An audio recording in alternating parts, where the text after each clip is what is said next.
অমন বুঝো না, সুদ খাইলে নামাজ হবে না। অমন বুঝো না, ঘুষ খাইলে নামাজ হবে না। কুলুবুল মুমিনিন আরশে আল্লাহ, কুলুবুল মুমিনিন আরশে আল্লাহ, এই তো আল্লাহর ঠিকানা। সুদ খাইলে নামাজ হবে না। অমন বুঝো না, ঘুষ খাইলে নামাজ হবে না। মক্কায় যদি খোদা মিলতো, নবী মিলতো মদিনা, দেশে ফিরে কেউ আসতো না। হজ করিতে যারা যায়, হজ করিতে যারা যায়, কেউ যায় টাকার গরমে, কেউ যায় দেশ ভ্রমণে, কেউ যায় টাকার গরমে, কেউ যায় দেশ ভ্রমণে। আরে ধনীরা যায় ধনের টানে, আনিতে সোনা দানা। সুদ খাইলে নামাজ হবে না। অমন বুঝো না, ঘুষ খাইলে নামাজ হবে না। কুলুবুল মুমিনিন আরশে আল্লাহ, এই তো আল্লাহর ঠিকানা। শুধু মসজিদে ঘরে আল্লাহ থাকে না। অমন বুঝো না, সুদ খাইলে নামাজ হবে না। কত আলেম গেছে জালেম হইয়া, কুরআন পড়ে চন্ডালে, সতী সাধুর ভাত মিলে না, স্বর্ণের হার বেশার গলে। ঠিক না ঠিক? যদি বুঝি তো কুরআন, হয়তো মানুষের কল্যাণ। যদি বুঝি তো কুরআন, হয়তো মানুষের কল্যাণ। এক মুখে মুখে সব মুসলমান, কাজের বেলায় ঠনঠনা। সুদ খাইলে নামাজ হবে না। অমন বুঝো না, হারাম খাইলে নামাজ হবে না। অমন বুঝো না, সুদ খাইলে নামাজ হবে না। অমন বুঝো না, ঘুষ খাইলে নামাজ হবে না।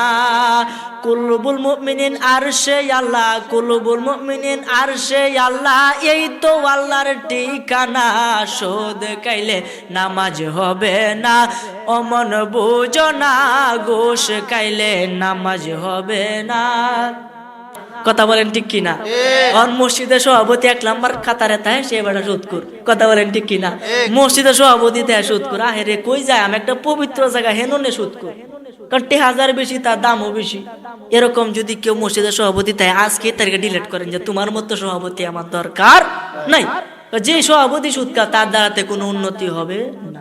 সুদ করে ফেরটা 8 দিন হাতের মতো মুড হইব, বুঝা রাখুন যে। এই জন্য সকলে দোয়া। হ্যাঁ হ্যাঁ, সুদ করে তালা হইলে কি হইব? তালা হইলে তো হইতো না। কোনটা কোন হারাম জিনিস দ্বারা তো মসজিদ নির্মাণ করেন, এই মসজিদে ইবাদত হবে না। সোজা ওয়াজ, আর কোন ওয়াজ নাই। কেউ যদি বালা ভাইলে ভাব, না ভাইলে নাই। হক কথা নিম পাতা, নিম পাতা খাইলে লাগে যেমন তিতা, আমার কথা এমন কোনো মিডিয়া নাই লাগবে এমন তিতা। কথা বলেন ঠিক কিনা? সব কথার মূল কথা, সব কথা শেষ কথা, ভালো পথে থাকতে হবে, ভালো কাজ করতে হবে, জীবন যাপন শুদ্ধ পথে করতে হবে, এটাই আমাদের কথা।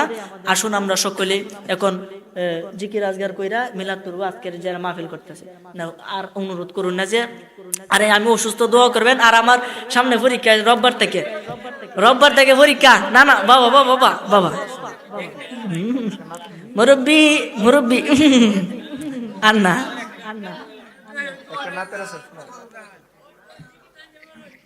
হ্যাঁ জিকির না, আর জিকির হইতো না। পড়েন না, তারা জামাতে নামাজ পড়বেন। এই কাজগুলো যদি করেন, আর কিছু মাসনুন দোয়া আছে, দোয়ার আমলগুলো যদি করেন, ইনশাআল্লাহ তাআলা আপনি আশাবাদী, আপনি বেহেশতে যাবেন। বলেন না সুবহানাল্লাহ। এই হইছে আমার সর্বশেষ কথা। যেহেতু আমি প্রধান অতিথি, আলোচনার সামনে নিব না। আমারও তো একটা বিবেক আছে, আপনাদেরও বিবেক আছে। বেশি রাত্র করা যাবে না, যেহেতু মিলাদ মাহফিল। এখানে যে হুজুর আসছে, সকলের কাছে দোয়া চাই। আর আমি যে বাংলা সূরা 2-1 কথা কইছি, আপনাদের কি খারাপ লাগছে? খারাপ লাগছে? শেষে একটা শান, আপনারা রাজি আছেন নি?